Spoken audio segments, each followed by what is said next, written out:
Shalom, boa noite, a paz do Senhor, amém? Para mim é um privilégio, sinto bem estar com os irmãos, um povo que tem calor, um povo que a gente tem aprendido a amar, e tive o privilégio de indicar algumas pessoas para congregar aqui, então lá de Dias d'Ávila, pela misericórdia de Deus, está aí irmão Vitor, com sua esposa e família, irmão Nando, irmão Nando não, o Binho e a Nanda, troquei os lados, já estão trazendo mais gente, então, muitos lugares, às vezes você conversa com alguém sobre Jesus e não tem uma igreja para indicar, vai numa igreja. Eu não gosto de indicar para ir numa igreja, eu gosto de indicar para ir onde vai receber alimento. Então, graças a Deus, Cabula é o lugar que eu comecei aqui na Bahia, Talvez um dia você já comprou um bolo de limão aí, de banana, acho que janeiro de 2013, nós moramos 16 dias aqui na Estrada das Barreiras, não sei o nome do prédio lá, Vitor, do condomínio ali, mas não lembro o nome, mas foi um tempo bom. Para mim é um prazer estar com vocês, aprendi a amar, Pastor Luiz, sua esposa, canal de bênção nas nossas vidas.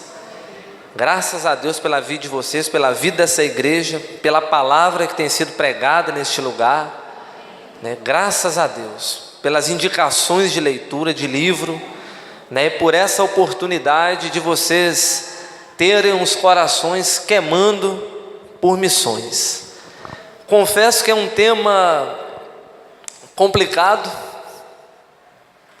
não gostaria de ofender você, não tenho nada pessoal contra ninguém, mas é um tema que mexe com as pessoas e com os corações. Não gostaria de, em momento nenhum, não ser bíblico, mas gostaria que Deus fizesse algo nos corações. O desejo do meu coração é que esse mês seja um mês que gere frutos, e principalmente frutos de pessoas, fruto de pessoas que vão dedicar toda a sua vida em prol do Evangelho. É um tema que talvez vai pedir para você sacrificar Isaac, é um tema que talvez vai cortar alguns cordões umbilicais. A Bíblia diz que Jesus ele não veio trazer paz, veio trazer espada, separar filho de mãe. Os dois maiores inimigos de missões é pastor e mãe. Pastor e mãe. Cuidado com esse tema. Amém? Vamos orar mais uma vez. Pai, nós carecemos pela Tua misericórdia, pela Tua graça. Peço que o Teu Espírito fale, Deus, que se cale todo homem. Pai, nós repreendemos todo espírito contrário. Tua palavra diz que as portas do inferno não vão prevalecer contra a Tua igreja. Nós sabemos, Deus, que é desejo do Senhor abrir os nossos olhos, o nosso coração. Nós sabemos que o Senhor morreu, Deus, por uma nação, por um povo, pelo mundo, Deus. E nós pedimos, Deus, abençoe esse tempo, no nome de Jesus. Amém. Antes de nós darmos início à palavra, vou pedir o irmão Lucas. Nós vamos ver um vídeo, talvez a gente vê até dois, é bem rapidinho.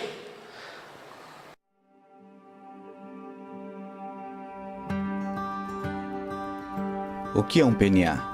PNA é uma abreviação para povos não alcançados, mas para entender o que isso significa, devemos primeiro analisar a palavra povos. Quando Jesus disse a seus discípulos, ide e fazei discípulos de todas as nações, as palavras gregas que ele usou eram tha ethne, que significa todos os grupos étnicos ou povos. Então, o que é um povo? Um povo é basicamente um grupo de indivíduos que têm uma mesma história, língua, crença e identidade. São praticamente um grupo de pessoas que considera nós e todos os outros eles. Embora existam cerca de 196 países no mundo hoje, existem mais de 16 mil povos distintos. Vamos pegar o Paquistão, por exemplo. Essa é uma nação, de acordo com os limites geográficos, mas etnicamente o Paquistão tem mais de 400 nações distintas, ou povos, dentro de suas fronteiras. Cerca de 7.000 dos 16.000 povos são considerados PNAs, ou povos não alcançados. Um povo é considerado não alcançado se menos de 2% de sua população é cristã evangélica, ou seja, não existem verdadeiros crentes o suficiente para evangelizar e discipular o restante do seu próprio povo. Quase 3 bilhões de pessoas se enquadram nessa categoria. Mais de 3.000 desses 7.000 povos não alcançados são considerados PNAI, ou seja, povos não alcançados isolados. Esses povos não têm igrejas, não existem crentes entre eles, não há missionários e não tem ninguém ativamente focado em alcançá-los. 95% de todos os povos não alcançados estão localizados na parte do mundo entre 40 graus de latitude e 10 graus de longitude, que se estende do norte da África para o sudeste asiático. Chamamos isso de janela 1040. É na janela 1040 que a maioria das grandes religiões não cristãs tem influência. Neste cinturão encontramos povos tribais, hindus, ateus, incluindo muitos chineses, muçulmanos e budistas. Jesus disse que o evangelho do reino será pregado como testemunha para Ta-ethne, todos os povos, e então virá o fim. Menos de 3% do total de nossa força missionária transcultural está trabalhando com povos não alcançados. Temos que ir aos não alcançados. Ao mesmo tempo, estima-se que mais de 350 povos não alcançados estão vivendo nos Estados Unidos hoje, como imigrantes, refugiados e estudantes internacionais. Temos que dar as boas-vindas aos não alcançados. Cristo nos ordena a fazer discípulo de todas as nações. Jesus está vivo, sua missão para nós é clara. No entanto, a tarefa continua inacabada. Juntos, podemos mudar isto.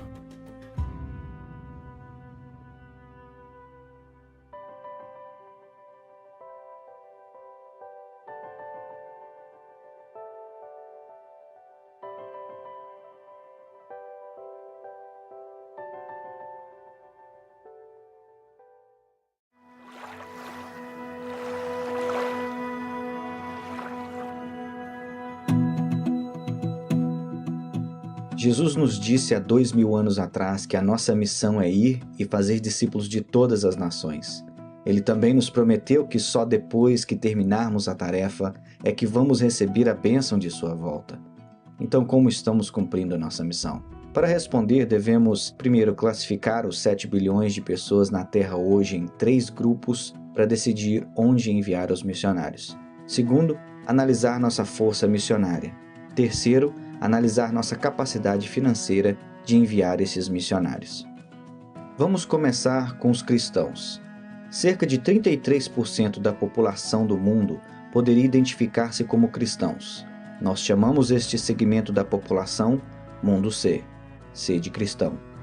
É importante lembrar que nem todas as pessoas que se enquadram no Mundo C são verdadeiros crentes em Cristo. Alguns simplesmente identificam-se como cristãos por causa da tradição dos pais ou porque vivem em um país onde todos são considerados cristãos. No próximo segmento, vemos 38% da população mundial que tem acesso ao Evangelho, mas optou por não seguir a Jesus. Eles têm Bíblias em sua própria língua, igrejas por perto, amigos ou colegas de trabalho que são cristãos, e até acesso a outros recursos cristãos em sua língua. Essas pessoas têm acesso às boas novas, mas não estão seguindo Jesus.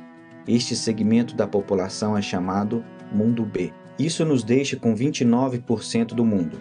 Pouco mais de 1 em cada 4 pessoas neste planeta nunca ouviram falar de Jesus. Eles não têm nenhuma chance de ouvir as boas novas de Jesus Cristo.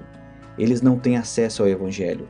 Não existem Bíblias em sua língua. Não existem igrejas, não existem crentes por perto, nenhuma chance de aprender sobre Jesus.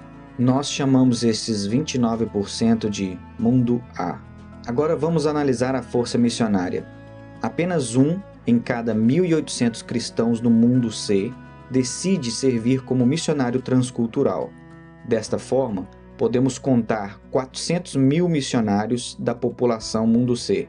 Essa é a nossa força total de missionários transculturais em todo o mundo. Você sabia que 72% de todos os nossos missionários estão indo para o Mundo C? Pois é, a grande maioria dos missionários sendo enviados estão indo para as pessoas do mundo que têm Bíblias e igrejas estabelecidas. 25% dos missionários são enviados para o mundo B, onde já existe algum tipo de acesso a igrejas e Bíblias. Isso deixa apenas 3% do total da nossa força missionária para alcançar o mundo a parte da população mundial que está sem qualquer chance de ouvir sobre Jesus. 29% da população mundial não tem nenhuma chance de ouvir o Evangelho e ainda estamos enviando apenas 3% de nossos missionários para alcançá-los. Vamos analisar agora nosso poder financeiro. Anualmente, todos os cristãos do mundo C ganham um total de 42 trilhões de dólares. E juntos, eles ofertam cerca de 700 bilhões de dólares por ano para a causa de Cristo.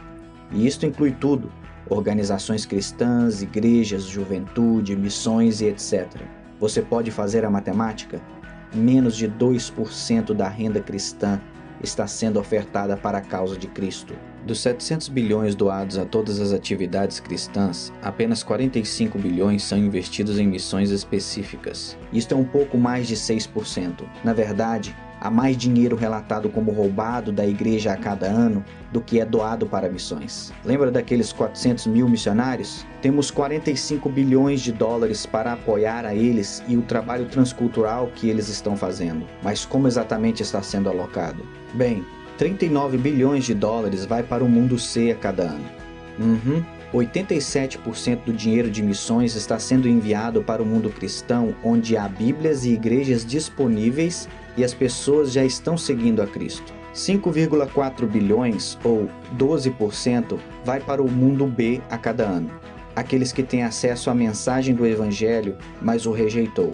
Isso deixa apenas 450 milhões de dólares, ou seja, 1% de todo o dinheiro de missões vai para o mundo A, onde existem os povos menos alcançados do mundo. Para colocar isso em perspectiva, anualmente americanos gastam mais dinheiro em trajes de Halloween para seus animais de estimação do que cristãos enviam ao mundo A para a causa de Cristo. Para resumir, apenas 3% da nossa força missionária, apoiada com apenas 1% de doações missionárias, está saindo para alcançar os 2 bilhões de pessoas que não têm acesso ao Evangelho. 2 bilhões de pessoas ainda estão esperando as boas novas de Jesus Cristo. Então aqui vai uma pergunta para você: o que você vai fazer para mudar isso?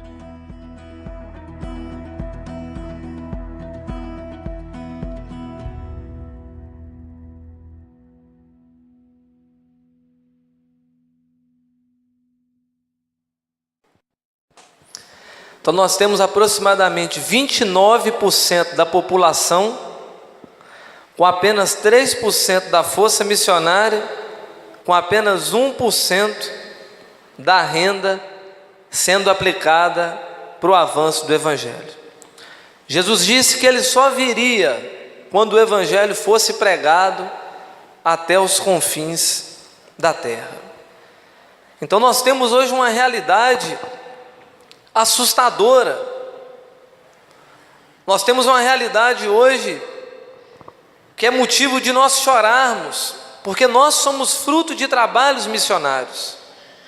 Pessoas um dia pagaram um preço, pessoas um dia chegaram nesse país, chegaram nesse lugar, gastaram seus dias, a sua vida, abandonaram os seus familiares para que nós pudéssemos estar aqui ouvindo uma boa mensagem, tendo um conhecimento, tendo Cristo dentro das nossas famílias e tendo a nossa história mudada.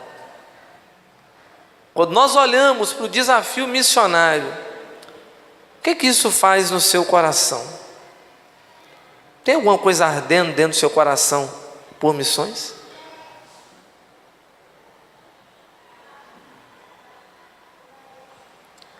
A palavra dó não é um atributo do amor.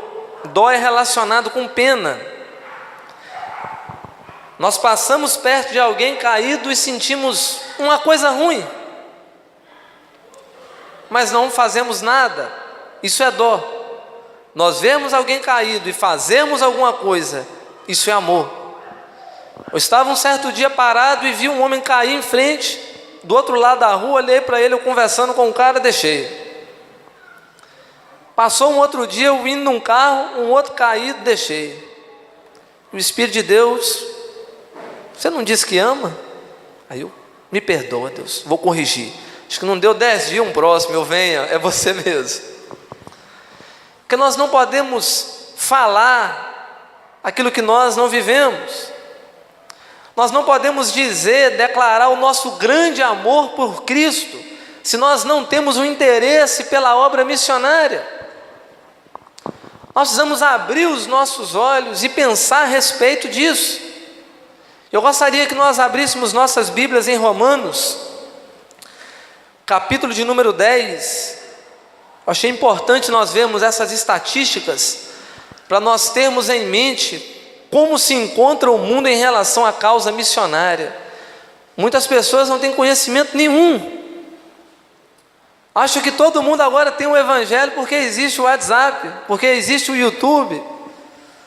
Manda um WhatsApp para alguém que está lá na Coreia do Norte, você vê se a mensagem chega. Coreia do Sul tem que evangelizar muitas das vezes por balão. Mandar um balão para cair lá com algumas literaturas cristãs para que haja acesso. Romanos capítulo número 10, nós vamos ler a partir do versos 8. Romanos capítulo número 10, a partir do versos 8.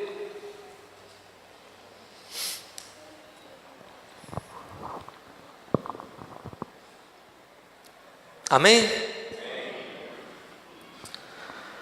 Porém, que se diz? A palavra está perto de ti, na tua boca e no teu coração. Isto é a palavra da fé que pregamos. Se com a tua boca confessares Jesus como Senhor, e em teu coração creres que Deus o ressuscitou dentre os mortos, serás salvo. Porque com o coração se crê para a justiça, e com a boca se confessa a respeito da salvação.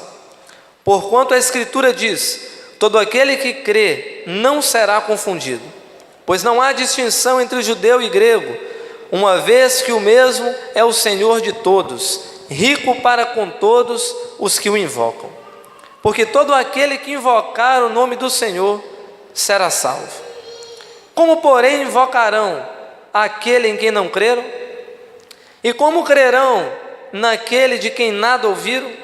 E como ouvirão, se não há quem pregue?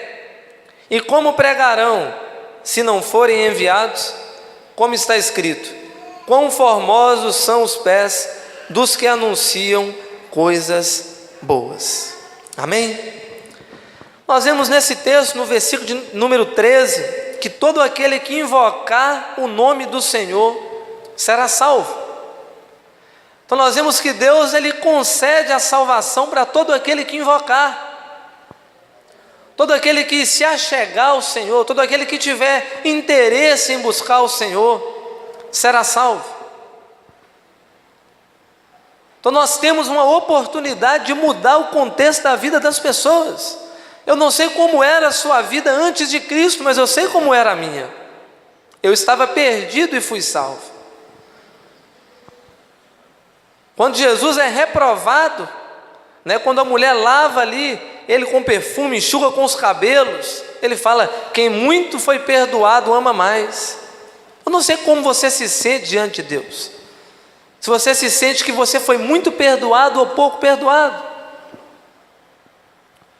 Provérbios capítulo número 30 diz que há daqueles que são puros a seus próprios olhos e que jamais foram lavados da sua imundície. A nossa justiça própria diante de Deus, ela se parece com um trapo de imundície. Trapo de imundície era o absolvente na época que Isaías faz essa afirmação. Trapo de imundície era panos usados em cima do leproso, de feridas. Essa é a nossa justiça própria. É o quão bom nós somos sem ser remidos e purificados. Então um dia a salvação chegou até nós. Cristo estendeu a mão para nós. Alguém nos evangelizou, alguém nos deu um panfleto, alguém orou por nossas vidas. Todo mundo que está aqui é fruto da oração de alguém. Minha mãe todos os dias, quando eu chegava em casa, tinha uma Bíblia aberta E geralmente um texto, Provérbio 10:1 para mim ler: o filho sábio alegra o seu pai, mas o insensato é a tristeza da sua mãe. Então geralmente eu dormia com aquele versículo. Às vezes tinha um consolo, né? Mas geralmente era paulada. Às vezes eu acordava na noite, minha mãe, um outro dia minha irmã, turno de oração. A oração de uma mãe é uma maravilha. Quantos malucos aí, parece que tem 10 vidas, toma tiro, polícia bate, é preso e não morre. Tem uma mãe orando, tem uma mãe intercedendo. O outro entrou na malandragem ontem e morreu hoje. Não tem ninguém orando, não tem ninguém intercedendo. Então todo aquele que crê, todo aquele que quiser invocar, quiser ser salvo, a Bíblia diz que tem essa possibilidade. Mas por que isso não tem acontecido? Existia um certo grupo que morava em uma ilha, e nessa ilha, nessa costa, estava tendo muitos naufrágios bem próximo. Só que não tinha marinha, não tinha nada para salvar aqueles navios que estavam naufragando em um ponto perigoso daquele mar. E alguns moradores se juntaram, arrumaram um barco de pequeno porte, um rádio, e começaram a fazer pequenos salvamentos. Então o rádio chamava, era um naufrágio, eles pegavam aquele barco com toda dificuldade, um barco bem limitado, um barco velho, correndo perigo, mas começaram a salvar algumas pessoas. E algumas pessoas começaram a simpatizar com aquele trabalho. Assim, poxa, que legal o que esse povo está fazendo. E começaram a ofertar. E eles conseguiram um barco um pouco melhor, um pouco mais de bote, salva-vida, boias. E quando o rádio tocava, eles iam lá, começaram a salvar pessoas, Nós estamos naufragando. E muitas das vezes algumas pessoas talvez ficavam ali porque não cabia no barco, não dava para levar todo mundo. E pessoas começaram a ficar comovidas com aquilo, começaram a contribuir. Pessoas se ofertaram para se voluntariar, para ajudar de algum jeito. E com o passar dos anos, aquele barco se tornou um navio. E agora a capacidade de salvamento daquele navio era enorme. Os rádios eram muito melhores, conseguia receber um chamado de mais longe. Aquele navio foi muito bem enfeitado, carpete, ventilação, ar-condicionado, uma cozinha, alojamentos. E começou a ter a necessidade de muitas reuniões, muitas palestras, vários encontros. E começou a acontecer o seguinte: quando aquele rádio tocava, tinha dias que eles estavam em um evento muito importante e não podiam ajudar as pessoas que estavam no naufrágio. Falavam: olha, eu vou tentar aqui com a Marinha, a gente está numa reunião, nós estamos recebendo pessoas importantes, nós estamos tendo uma festa, um aniversário, uma comemoração. E aquele navio começou a encher de tão confortável que estava, mas o rádio continuava tocando, que pessoas ainda estavam naufragando, mas aquele navio era gostoso demais para sair. E o nome desse navio é a igreja.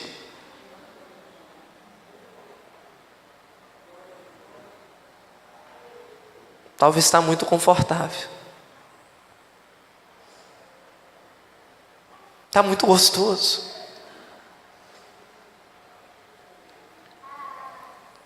Eu lembro no dia do aniversário do pastor Luiz, tive a oportunidade de trazer uma palavra para a igreja, e aquele dia meu coração ficou muito pesado, porque eu tinha outra mensagem para aquele dia, mas acho que eu lutei, eu não quis falar. Mas a mensagem que eu tinha era uma mensagem missionária. Porque vocês têm recebido algo muito bom da parte de Deus, vocês são uma igreja muito privilegiada. Mas isso não pode ficar só para vocês, é egoísmo se guardar só para vocês e não dividir.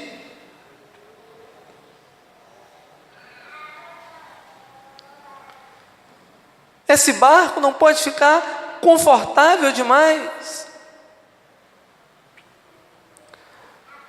Nós precisamos abrir mais trabalhos desses em outros lugares. E o desejo do meu coração é que no final desse mês tenha pessoas que vai desafiar o pastor a abrir a próxima igreja batista teocrática. E o problema não vai ser falta de recurso, é falta de gente. Não é falta de pedreiro, não é falta de lote, é falta de gente que não tem sua vida por preciosa.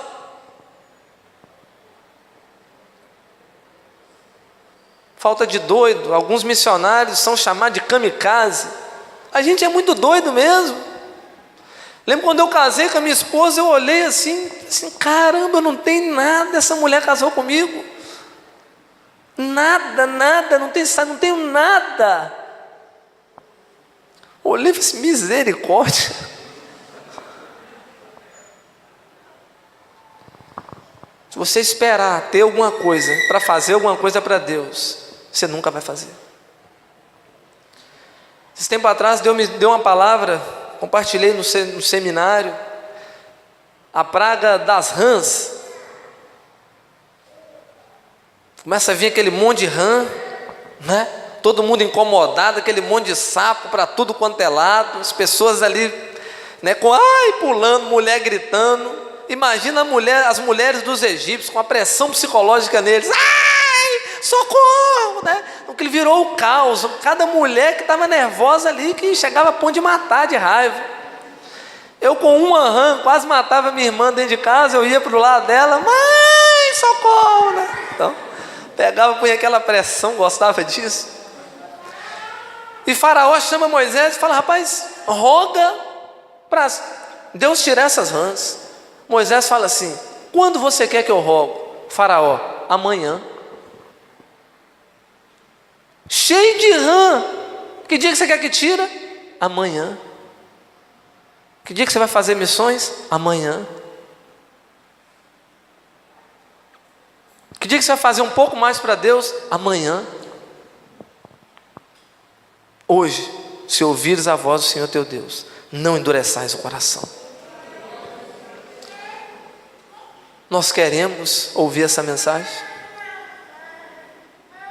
Nós queremos ser desafiados? Mais uma vez, o desejo do meu coração é que no final desse mês, pessoas cheguem. Não é qualquer um que o pastor vai cortar. Tem que ser crente, né, pastor? Para expandir esse ministério. A casa na ilha. Quem que vai ser o obreiro que vai começar lá? Quem que vai ser a família que vai largar tudo que tem para começar um trabalho lá? Amanhã. Gostaria que fosse todos os corações, mas eu acredito que alguns corações Deus vai começar a pôr fogo. E a Bíblia diz, não extingais o Espírito. Não apague. E o texto continua. Como, porém, invocarão aquele em quem não creram? Como é que as pessoas vão invocar um Jesus que elas não creram? E a fé vem pelo ouvir, e o ouvir a palavra de Deus. Muitas pessoas não têm a capacidade, não vai desenvolver fé porque não creram. E sem fé é impossível agradar a Deus. Você é um homem de fé, uma mulher de fé? Qual a última resposta de oração você teve? Você poderia vir aqui compartilhar se eu te desse a oportunidade? Quero dizer, se você não tem nenhuma resposta de oração, sua última resposta de oração tem 10 anos, você pode dar uma atualizada na sua vida espiritual. O negócio está bravo. Tem resposta de oração? Posso ouvir um amém?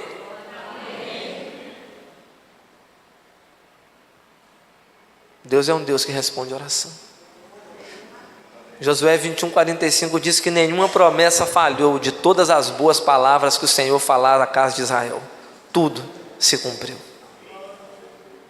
Tudo. Charles Finney, quando ele ia orar, Ele falava assim: Deus, eu me apresento diante de ti com as tuas promessas na mão e eu não aceito um não como resposta.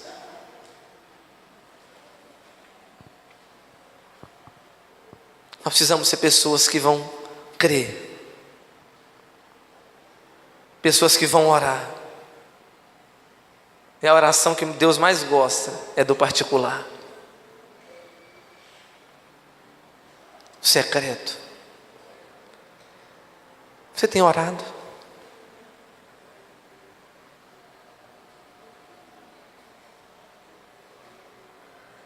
A falta de oração, ela demonstra talvez que você esteja morto. Nós não podemos deixar de orar. Vamos cultivar a nossa vida de oração, de intercessão. Ontem recebi uma mensagem, um carro nosso estava preso na polícia. Aí, e vira e mexe a gente tem uma situação dessa, ali em Dias d'Ávila, a polícia terrível. Mas nós não aprendemos ainda, alguns tentaram nos ensinar a pôr uma nota dentro do documento, que aí você passa na blitz e na hora você é liberado, né? Você põe um dinheirinho, mas a gente não quer viver desse jeito. E o pastor Tiago me ligou, falou assim: ó, estou agarrado aqui. Falaram que vão segurar. Aí eu, na hora, o que vem na sua mente? Os problemas, o valor, o dinheiro. Por que está preso? Eu falei assim: está vencido. Eu venceu, acho que anteontem, mas eu não sabia, por algum motivo eu não olhei, né, trabalhando, e segurou.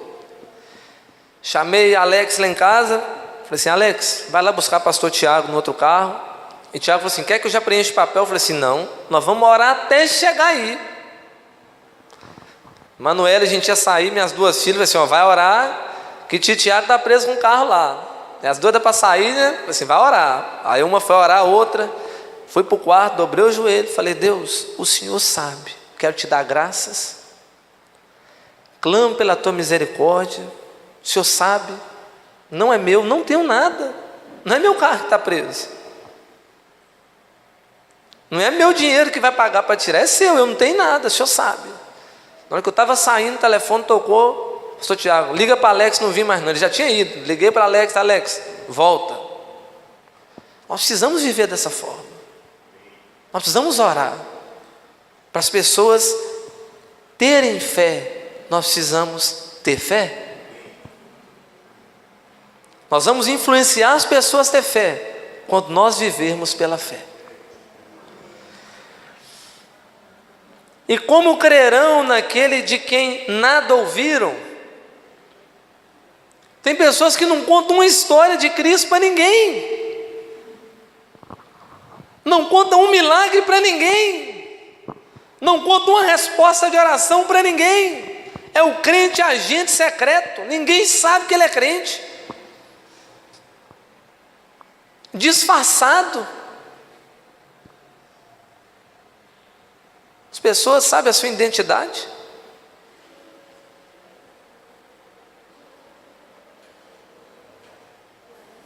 Tem pessoas que vivem uma metamorfose, perto dos irmãos é crente, longe é descrente. Nós precisamos testemunhar para que as pessoas venham crer. E como ouvirão se não há quem pregue? Qual a última vez você pregou para alguém? Pode lembrar? Jesus é importante para você? As pessoas sabem disso?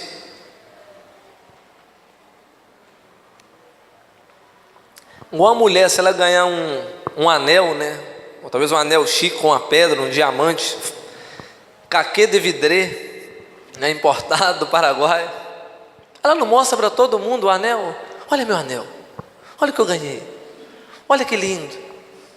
Precisamos mostrar Jesus para as pessoas.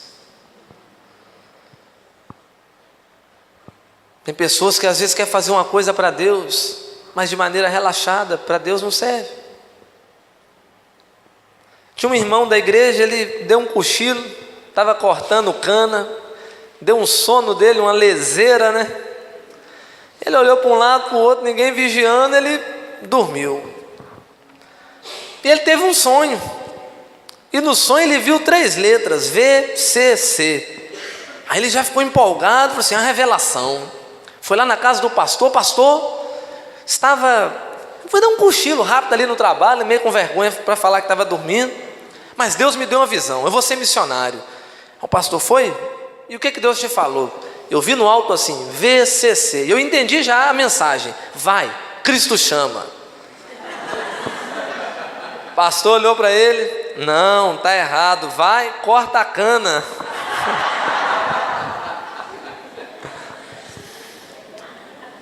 Vai, corta a cana. Tem pessoas que é assim, é emocionado demais, é empolgado demais, mas não vive o Evangelho, não vive o Evangelho genuíno, verdadeiro. Meus amados, o Evangelho é cruz, logo já não sou mais eu quem vivo, mas Cristo vive em mim. E uma vez que Cristo vive, não importa, não é o lugar, não importa se eu vou ter recursos, não importa se alguém vai me ajudar, não importa se a minha família vai aprovar, não importa nada, só importa que Cristo seja conhecido. Paulo, no livro de Atos, capítulo número 20, versículo 24, ele diz, porém nada considero a vida preciosa para mim mesmo, contando que complete a carreira que eu recebi do Senhor. Sabe por que a obra missionária não avança? Porque a vida se tornou muito preciosa. O sonho se tornou muito precioso. A obra missionária ela é árdua, porque é como se fosse uma árvore, talvez de 10 metros de comprimento, e de um lado uma pessoa segurando, e do outro lado 1000 segurando. Então está ali o missionário, Senhor, tem misericórdia da minha vida, me ajuda, não sei se eu sobrevivo amanhã. Eu tenho dificuldade? Tenho, mas quando eu olho alguns amigos meus que estudaram comigo, estão em campos piores do que o meu, eu falo, graças a Deus, glória a Deus. Muitos lugares não dá para você fazer uma chamada de 90 a 90 e você vai conseguir conversar. Tem lugares que é 3 em 3 anos, 5 em 5 anos, que você vai vir visitar a família, é muito caro o custo. Meu cunhado está na Austrália tentando abrir uma frente de trabalho lá, extremamente difícil. O custo altíssimo. Se um australiano denunciar ele, se ele estiver trabalhando lá como turista, o australiano ganha $10.000 por contar que ele está lá. Então o missionário nosso que está em Bali, não pode trabalhar, se trabalhar vai preso, não é preguiça, não pode. Não tem residência. Tem campos missionários que você fica 3 meses, vai para o país vizinho, renova o visto e volta. 3 meses, vai para o país vizinho, renova o visto e volta. O tempo inteiro assim, para se manter, porque visto religioso não consegue, país muçulmano. Mas se não há pregação, não há conversão. Aonde você tem pregado o Evangelho?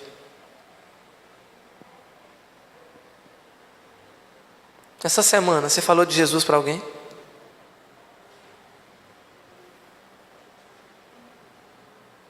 Ou o fogo está baixo? A Bíblia diz que sem lenha o fogo se apaga. Talvez é momento de pôr lenha.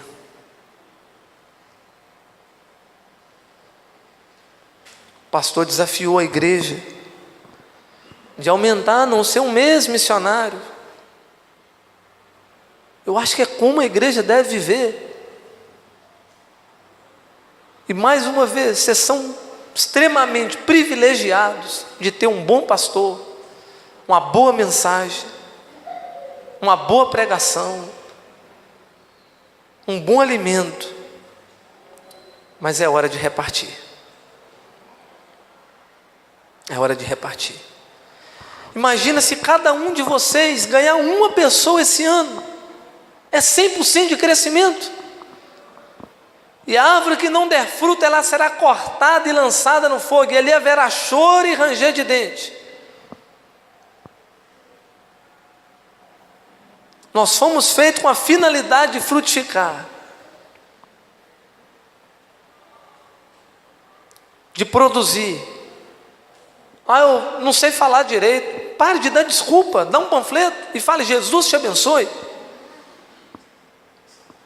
Escreve uma placa na sua casa com um versículo e coloca na frente.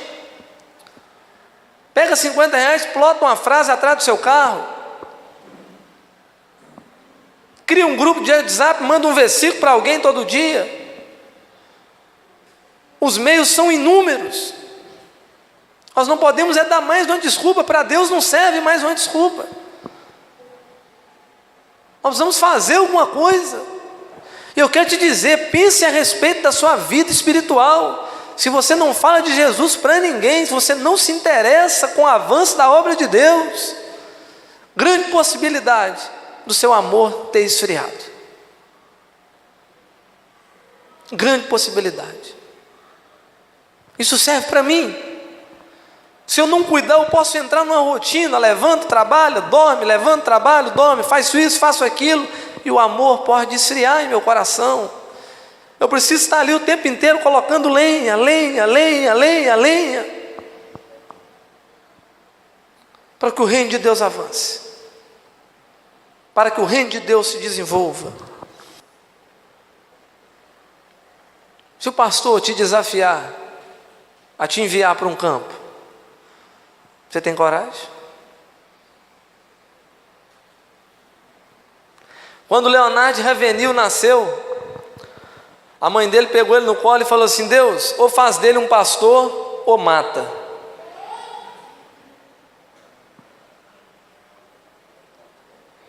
Ou faz dele um pastor ou mata. Tem mães que estão sonhando o sonho para o filho. Teve uma frustração de tentar ser uma coisa e não conseguiu, e quer que o filho seja aquilo na marra. Errado. Seu filho tem que ter os sonhos dele. Se o seu não deu certo, graças a Deus, já foi, não dá para você voltar. Agora motive seu filho a sonhar os sonhos de Deus. Precisamos influenciar as pessoas a avançarem o reino de Deus. Meu desejo é que falte lugar aqui, que falte cadeira, que o pastor já branqueia, mas um monte de cabelo ali. Eu preciso de alguém para discipular. Eu estou ocupado. Tem culto na casa de fulano, tem culto na casa de Betrano. Eu vou ficar doido. Socorro, Jesus. Tem pessoas aqui, meus amados, que já podem ser enviados, está recebendo um alimento, e se você ficar só recebendo um alimento e não dá, daqui a pouco você está obeso espiritualmente, aí está lá: paz do Senhor, irmão. Aquele monte de informação sem prática, isso traz doença espiritual. Você conhece muito, mas você não tem prática nenhuma. Tem pastores hoje que dão cursos de implantação de igreja e nunca abriram uma congregação. Cursos disso, mas não tem prática. Nós podemos romper. Há uma necessidade, nós temos coragem, convicção, encararmos os desafios, começarmos, fazer alguma coisa para Deus. Tinha uma tribo indígena, estava tendo um culto, e o missionário começou a pregar no meio daqueles índios, e chegou o momento da oferta. E o missionário falou: olha, hoje eu quero que você dê uma boa oferta. E os índios começaram a trazer coisas importantes: chapéu, flecha, peixe, comida, caça. E o missionário: tem algo mais importante para dar.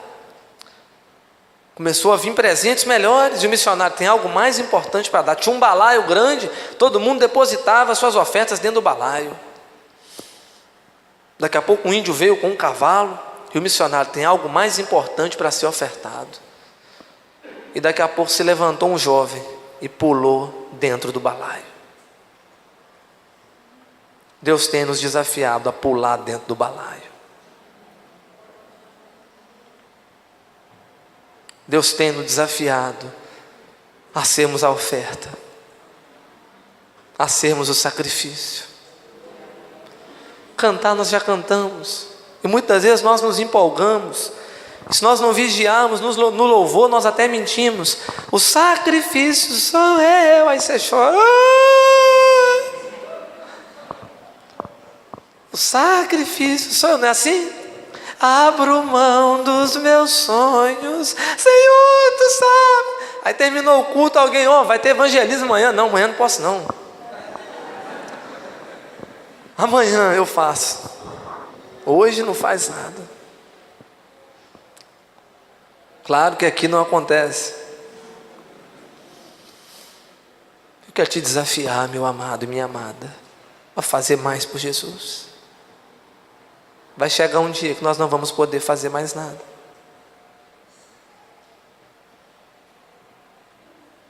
Se hoje você for chamado, Jesus vai se alegrar com o trabalho que você fez para Ele.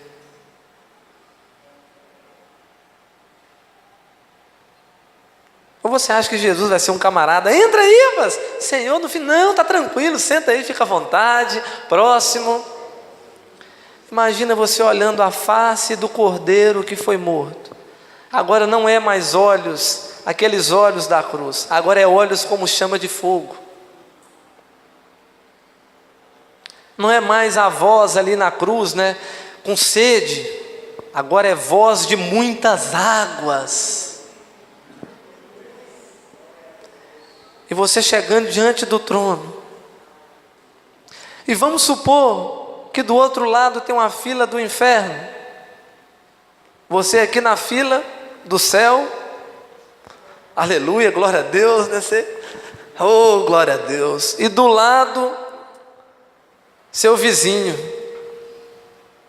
Por que você não me falou? Misericórdia. Esse cara está endemoniado mesmo, por isso que está do lado de lá, cala a boca. Aí ele cutuca o outro. Ele sabia, não falou para a gente. Misericórdia, né?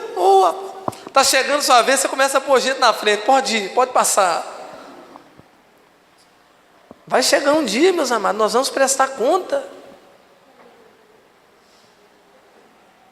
Talvez chupamos mais chiclete que enviamos oferta.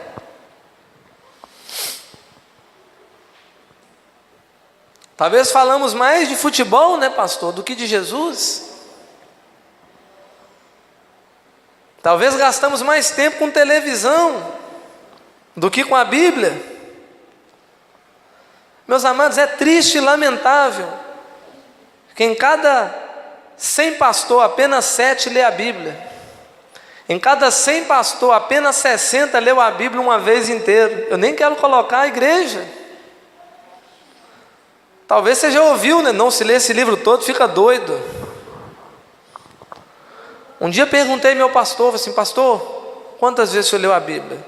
200 para não errar. Jorge Miller leu 200 também, 100 de joelhos. Eu entendi, eu não posso ficar sem ler esse livro nem um dia da minha vida. Ou esse livro me afasta do pecado, ou o pecado me afasta desse livro. Não é assim? Estou fraco, está lendo a Bíblia? Não estou na fraqueza, está orando também? Não. E o culto de vez em quando, você vai piorar. Precisamos incendiar. Precisamos mudar os nossos hábitos. E a oportunidade está diante de vocês. Um bom pastor, bons pastores, boa igreja, boa mensagem. É tempo de repartir o que vocês estão recebendo. É tempo de colocar para fora. A palavra igreja também quer dizer para fora.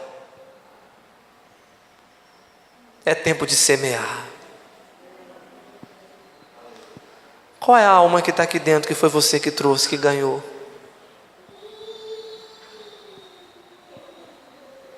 Se eu desse oportunidade para 10 pessoas trazer aqui na frente o fruto do seu trabalho, você teria alguém para você trazer? Esse aqui é quem eu ganhei. O pastor pode ter fé, mas na hora de subir, ninguém vai de carona com ele. Carona da pastora. Segurando seu pé, pastor. Cadê o seu discípulo? Está aí do seu lado? Cadê sua discípula?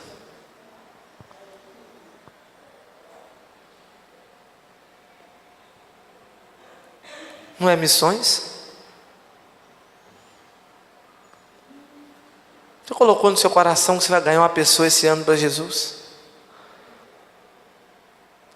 Jesus passa perto de uma árvore e ele vê que não... Tem uma ilustração que ele conta, né? Que essa árvore não dá fruto. E o cara olha, vamos cortar. Não.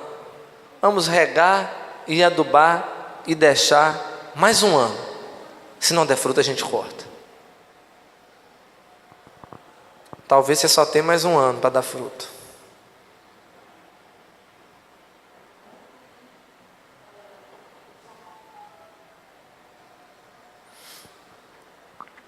Quando os fariseus foram ouvir João Batista e ele olhou, ele falou: o machado já está à porta.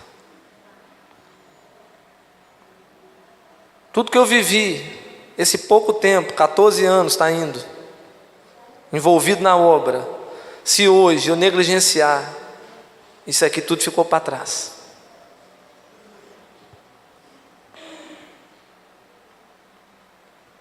Tudo que o pastor construiu, com meia hora ele pode destruir. Aqueles que estão em pé, cuide para que não caia. É tempo de nós fazermos mais por Jesus. Talvez Deus está falando com você que é tempo de você se lançar no balaio. Ah, mas meu marido não quer. Tem coragem de orar para ele querer? Minha mulher tem coragem de orar? Talvez você está frustrado na sua vida, seja empresarial, seja de trabalho, talvez falta alguma coisa. Talvez tenha anos que o Espírito de Deus fala ao teu ouvido que você deve fazer um pouco mais para Ele.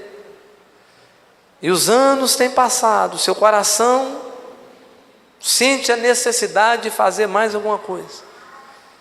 Mas você sempre tem uma desculpa para dar para Deus. É tempo de nós acordarmos, igreja. É tempo de nós nos dedicarmos mais. Você pode fazer mais. Sabe com quem que eu sou mais duro? Comigo mesmo. Se tem uma pessoa que eu pego pesado com ela, sou eu. Todos os dias eu estou com sono para ler a Bíblia. Todos os dias eu estou com sono para orar. Tem nem um dia que eu acordo, ai que vontade de ler a Bíblia. Não posso lembrar esse dia. Amém, vamos lá. Senhor, fala comigo. Vamos lá, de novo, Deus. Evangelizar, sair, trabalhar. Tem hora que eu queria dormir só, não fazer nada, esconder. Nem mulher, nem criança, ninguém. Mas já não sou mais eu quem vivo. Cristo vive em mim. Não é mais a minha vontade. É a vontade daquele que me chamou. Eu estava morto, mas Ele me deu vida. Eu estava perdido, mas eu fui achado. É o que nós devemos fazer. Não tenha medo. A palavra diz: se você vê seu irmão pecar, você deve chamá-lo e repreendê-lo. Você tem feito isso? Pastor, está sabendo? Está errado. Nós devemos exercer influência. Olha, irmão, você está conversando muita fofoca, vem cá. Não ouviu, chama uma testemunha. Não ouviu, chama o pastor. Não ouviu, chama a igreja e manda o irmão falar shalom. Precisamos ter uma postura de crente, de homem de Deus, de mulher de Deus. Uma postura firme. Tem pessoas que no Natal não tem uma postura de falar: olha, essa casa não vai ter bebida. Esse Natal aqui não vai ter festa dessa forma, vai ter outro tipo de festa. Não tem coragem. com medo de ofender Maria, ofender Joaquim, ofender não sei quem. Nós precisamos glorificar a Deus, meus amados. Precisamos fazer alguma coisa pela obra de Deus. Faça um esforço. Coloque seus joelhos nesse propósito desse mês, para que Deus faça a obra dele avançar. E coloque seu coração disposto. Se Deus te chamar, você dizer: eis-me aqui. Quando eu fui para o seminário em 2005, minha irmã foi me visitar. E ela chegou lá, olhou, né? Eu nunca pensei a possibilidade dela ir para o seminário. Nunca pensei. Trabalhava 3 vezes por semana, talvez há 13 anos atrás isso, ganhava uns 2.000 por mês, professora de inglês. Meu cunhado estava virando gerente de banco, sem filho, casa própria, tinha uma motinha, um carrinho para andar. Ia na casa dela, você podia comer fondue, né? Aquele chocolate com fruta, comida gostosa. Casal bonito, amigável, né? Tocava na igreja.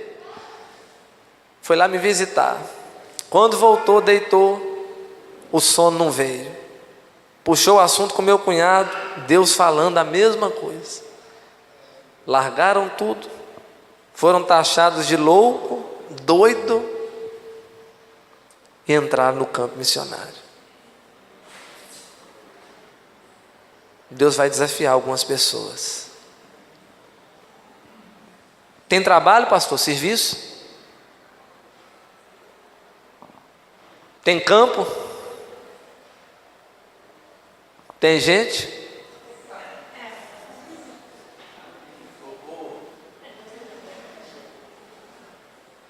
Você tem coragem?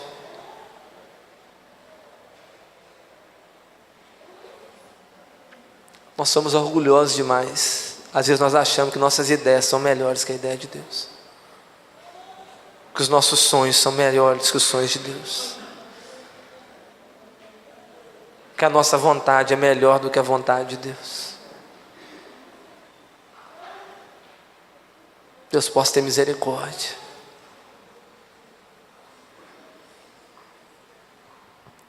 E que acima de tudo seja feita a vontade dEle. Olha a oração do Pai Nosso: seja feita a tua vontade. Que a vontade dEle seja cumprida no nosso coração.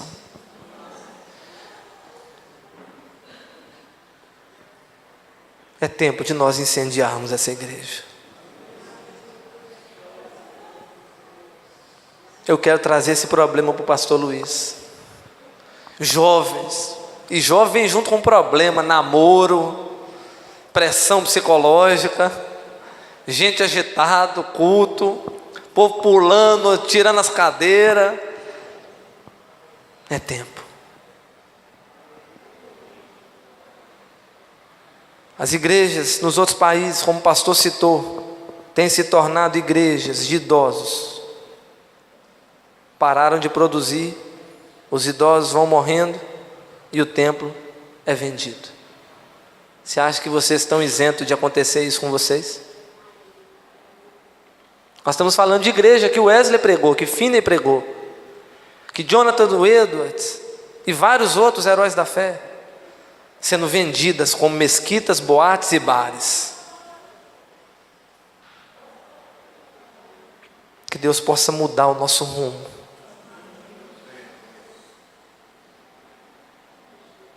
Vamos colocar fogo no Cabula, em Salvador e até os confins da terra. Amém? Deus abençoe. Muito obrigado pela oportunidade. Sempre um prazer estar aqui com vocês. Que Deus possa abençoar esse mês, esse tempo, e que haja frutos. Amém? Pastor Luiz.